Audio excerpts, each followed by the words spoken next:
All right, let's talk gaming. In today's world, a great game is only half the battle. The real magic, the thing that makes a game last, it's the people. Today, we're breaking down the ultimate playbook for building a gaming community that people actually want to be a part of. Whether you're a streamer just starting out, a game dev, or an esports manager, this is your blueprint. First, let's just get a sense of the scale we're dealing with. There are over 3.2 billion gamers on this planet. That's not a typo. And what are they all looking for? Yeah, fun games. But more than that, they're looking for connection. And the proof is right here. A massive 83% of those gamers are actively joining communities. They're not just playing solo anymore, they are hungry for places to share clips, find a squad, and just belong. This right here, this is the massive opportunity we're about to tap into. So we've got this giant, super engaged audience. How do you even begin to build a foundation that can support them? Well, it all starts with one of the most important jobs in the whole industry, the community manager. A community manager, or CM for short, isn't just someone who deletes spam comments. No way. They are the living, breathing bridge that connects a company or a creator directly to the people who care the most. They're the heart of the entire community. So what is community management really? It's a strategy. It's the craft of building a space from scratch, nurturing the culture inside it, and growing it into something special, turning casual players into your biggest fans. Okay, this is a big one. It's really easy to mix up a community manager with a social media manager, but their jobs are fundamentally different. A social media manager broadcasts to an audience, kind of like using a megaphone. They're all about reach and analytics. But a community manager builds relationships within the group. They start conversations. They're building a campfire for people to gather around. And why should any business care about this campfire? Because players who feel like they're part of that circle are five times more likely to stick with the game. That's a huge deal for loyalty and the long-term health of any game or brand.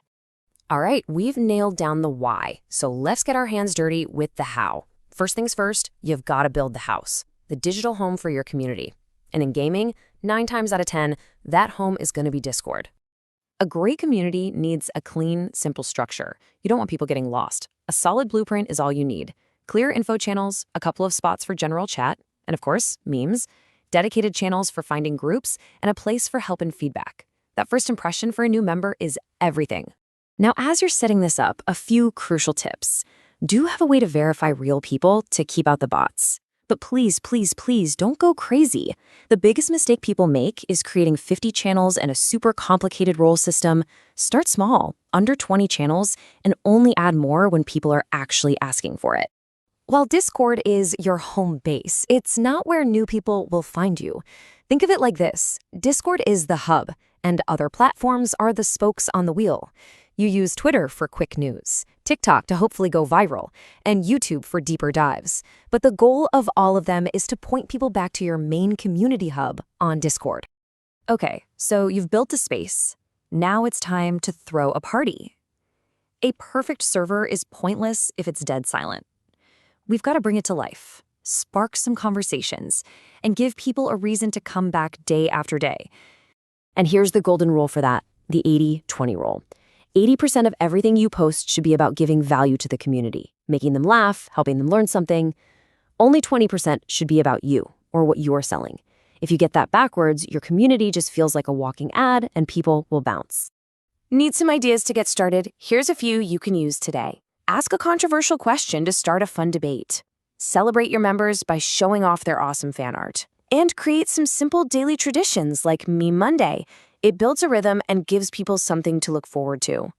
An event calendar doesn't have to be this huge, scary thing. Just start small and stay consistent. Run a simple, low-effort game night every week. Then aim for one medium-sized thing a month, like a small tournament. And maybe once a quarter, you do one big, high-impact event. This approach keeps you from burning out and builds amazing momentum. So, the party is buzzing, people are having a great time, now you have to protect it. A great community needs a safe environment. And moderation isn't just about punishment, it's about actively defending the culture you've worked so hard to build. And your foundation for that is a simple, clear set of rules. You don't need a law degree to write these. Just start with these 5 basics. Be respectful, keep it safe, no spam, stay on topic, and respect the mods. Honestly, that covers 99% of the problems you'll ever have. And when someone breaks a rule, your response needs to be predictable and fair. Use a consequence ladder. First time, it's a simple warning. If they keep it up, a short mute. Then, a temp ban. The permaban is the nuclear option, only for the worst offenders. This way, everyone knows you're being fair, not just making it up as you go. All right, time for a lightning round. Tactical situations. Two people are getting into a nasty argument. What do? Simple. You step in publicly with a quick, hey, let's cool it down. Then, you immediately pull them both into private DMs to sort it out away from the main chat. Next up, you're under attack. A spam raid. You have to act fast. Lock down the server so no one can post, use a bot to mass ban all the spammers, and crank up your verification level for a little while to stop new bots from getting in. Be quick and decisive. And here's the toughest one. The community is angry about something you did. Your gut will tell you to get defensive. Don't. The playbook is simple. First, acknowledge that they're upset. Second, explain why you made the decision. And third, create a special place just for their feedback. You have to listen. So all these things we've talked about, communication, strategy, crisis management, this isn't just for a side hobby. These are real professional skills, and they're the building blocks for one of the fastest growing careers in the entire gaming industry. And I'm not kidding, this is a full career path. You can start as a volunteer moderator, just learning the ropes, move up to a paid junior role, become a full community manager, and eventually lead entire teams as a head of community, making well into six figures. The potential is absolutely there. And really, it all comes down to this. Every single massive, amazing community out there started with one person who just cared enough to build a space for others. You now have the playbook, you have the tools. So the only question is, what are you going to build? Good gaming guy.